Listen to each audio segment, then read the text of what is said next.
Hey, hi everybody. My name is Jerry Wise, and I'm a life and relationship coach. And I've been helping people for 40 years with self-differentiation. I hope you'll subscribe to this channel. Press subscribe. Click the button so you get all the new videos that come out. And also, if you join as a member for $1.99 a month, you can help support these free videos. I also have a workshop coming up on February 6th, Getting Your Family of Origin Out of You. That's on Saturday, February 6, 2021. This video is entitled, How to Stop Absorbing the Feelings of Others. First of all, I want to mention some false beliefs. There are 3 false beliefs that I believe also keep us very much in the absorption of the feelings of others. And we have to learn to unbelieve these. We have to learn to accept the reality that these are false. One is, I am powerless over how I feel. That's not true. You're not powerless over how you feel. And we're going to talk about more of that today. Secondly, other people's feelings are more important than mine. And I am responsible for their feelings. And then thirdly, I can control what others think of me, feel about me, and how they treat me. Those are all false beliefs. And in fact, you can read more about those in Margaret Paul's book, Inner Bonding. She talks about those false beliefs that are very important to learn about. For example, if I often feel guilty, this does not mean I cannot change this feeling. Just because I often feel guilty doesn't mean I can't change it or I have no power over my feelings. One way is to ask, well, if I didn't feel guilty, what would I do? What would happen? How would I act? How would I be different in the relationship? And if we fantasize about that, then we can begin to live that no guilt life. Even if our feelings may betray us and we have some feelings of guilt, we still go, wait a minute, but this is what I would be doing. And often that which you would be doing would be the adult you and the adult self without that inner child, often very old history of feeling guilty. Another thing I've done to try to help is I will try to really reinforce the feeling of guilty.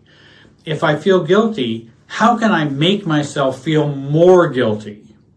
Because if I feel more guilty, sometimes it loosens up the feeling of guilt.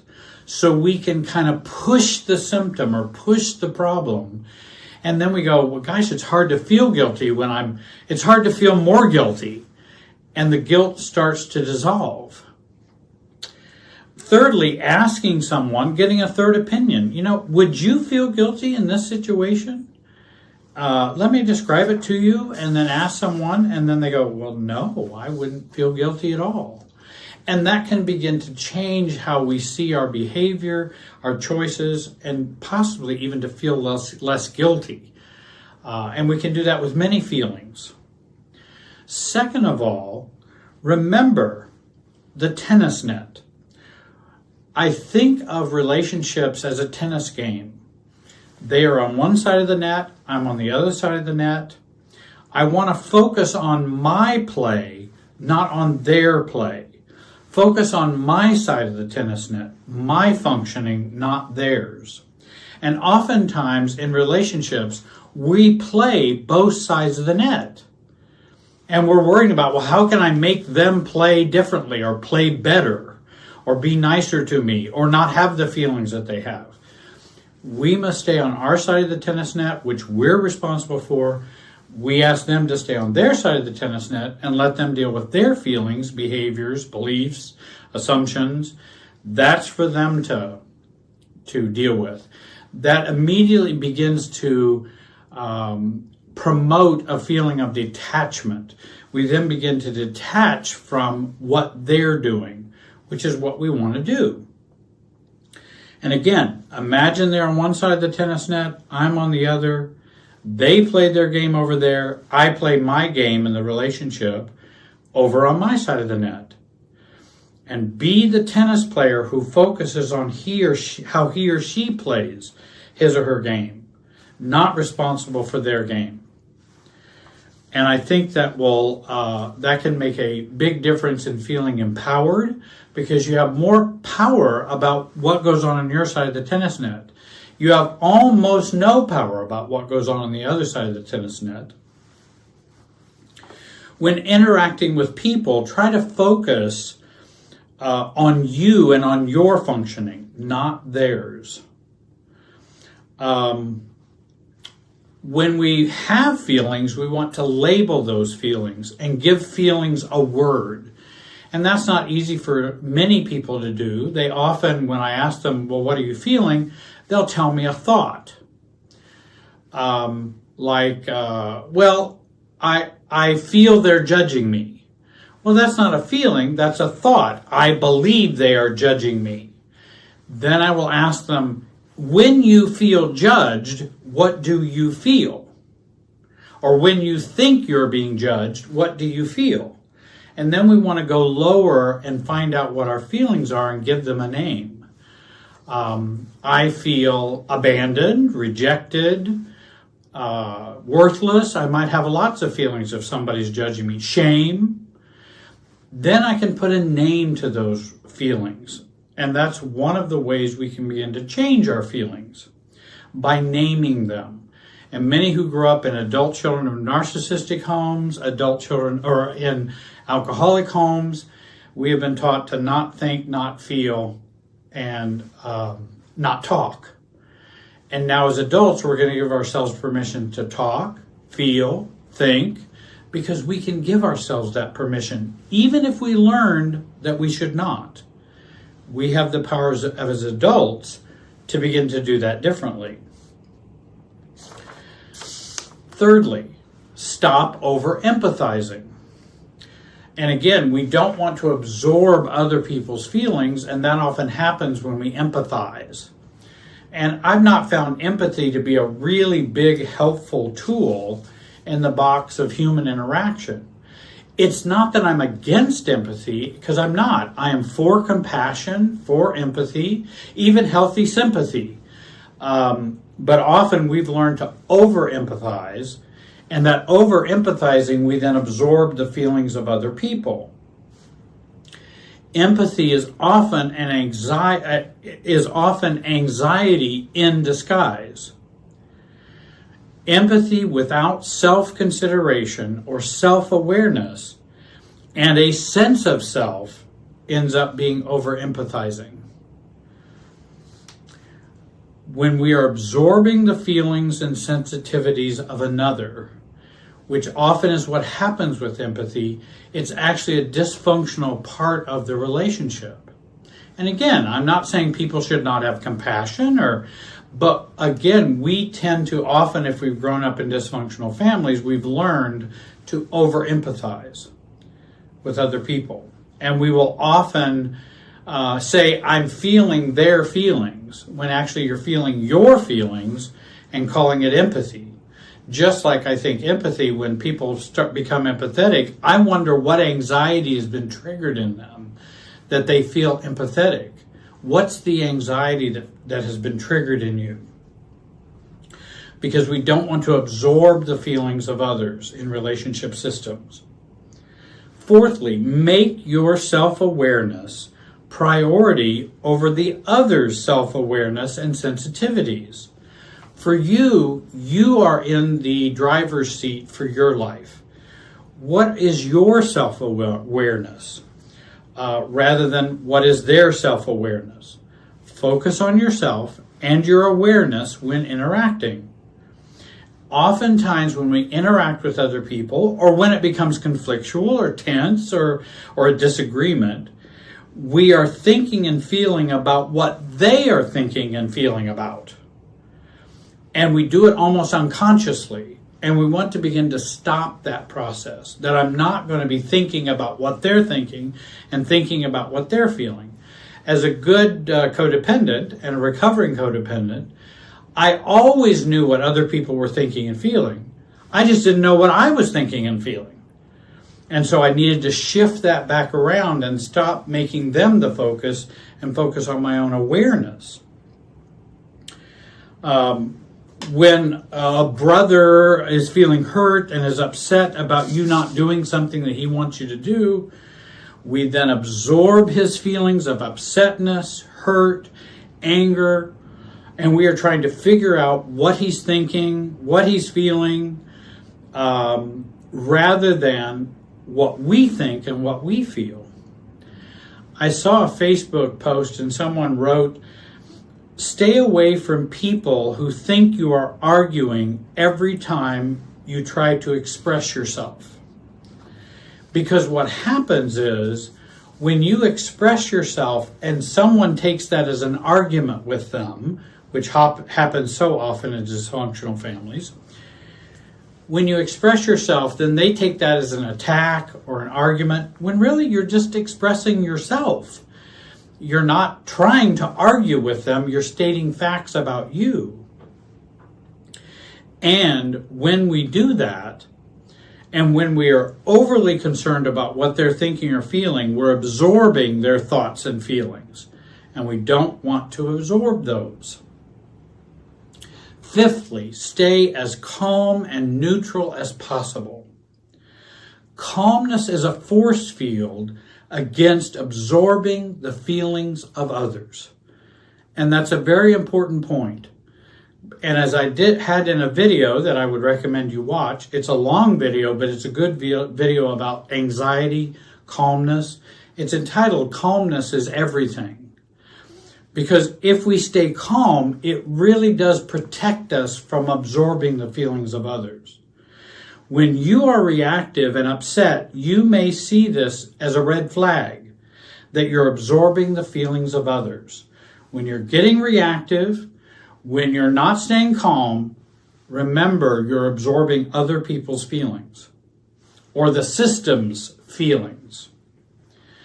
Sixthly, remember, worrying is fusion. Worrying is often an enmeshment state and keeps others' feelings and experiences at work in us. Worry is an emotional state which again has a lot to do with enmeshment, and it keeps those feelings at work. Worrying doesn't really help anyone. It doesn't help you. It doesn't help the other person. It doesn't help the person that you're worrying about. Many people will use prayer. Many people use other means by which they can shift out of that worrying state. Because again, worrying doesn't help anybody, nor does it help you. It doesn't fix the situation. Thinking about worrying in this way, I think, can help us detach. Because worrying has a way of absorbing the feelings of others and the experiences of others. Seventh, we can ask these kinds of questions. If I did not worry, or did not care as much, or I was more neutral, what bad would happen? And I've asked people that before. If I took away your worry and waved a magic wand and you didn't worry anymore, what bad would happen? If someone's in the hospital, they have heart trouble, and they've had difficulty, may have to go to surgery, me worrying about it doesn't improve their chances. It doesn't help the doctor do a better job. It doesn't help the patient recover more. It doesn't help my friend to feel better. It just makes me worrying about it. And often many times can be a detriment to them and me. Now, well, what would happen if we didn't worry? Then we have these other fears. Well, then I would be unloving. Then I would be uncaring. Then I would be unspiritual, or not Muslim enough, or not Christian enough, or not Jewish enough, or whatever the spirituality that you have. But worry does not equal compassion. It equals fusion and absorbing of others. That's what worrying is. And if we don't do it, it doesn't mean we don't care. I can still care without worrying. I can still have compassion without worrying. So remember, worry state, just like parents will get into a worrying state about their children. I have a child. I understand how parents can worry. I understand how everybody can worry.